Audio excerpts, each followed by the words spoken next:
অন্যের জন্য শুভ কামনা করলে এটা ফিরে নিজের দিকে আসে, এটা খেয়াল রাখেন।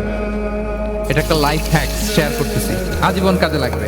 অন্যের জন্য যেটাই ভালো কামনা করবেন এটা ঘুরে আপনার দিকে আসবে। অনেকে বলে হুজুর ওর জন্য দোয়া করে আমার কি লাভ?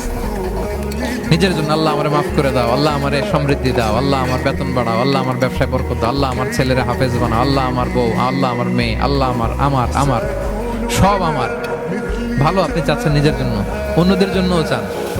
আল্লাহ আমার সব ভাইদেরকে মাফ করো, আল্লাহ আল্লাহ আমার গোটা মুসলিম উম্মাকে তুমি বরকত দাও, কল্যাণ দাও, নেতৃত্বে আসার তৌফিক দাও, আল্লাহ সবাইকে সুস্বাস্থ্য দাও।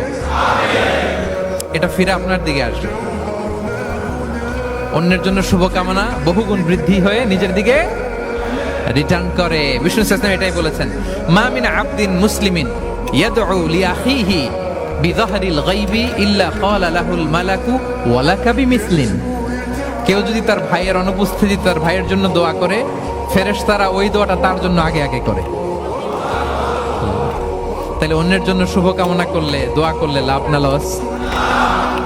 ধরেন আমি মোশাররফ ভাইয়ের জন্য দোয়া করলাম যে আল্লাহ মোশাররফ ভাইকে তুমি সুস্থ করে দাও, তখন ফেরেশতারা বলে আল্লাহ যিনি দোয়া করতেছে তার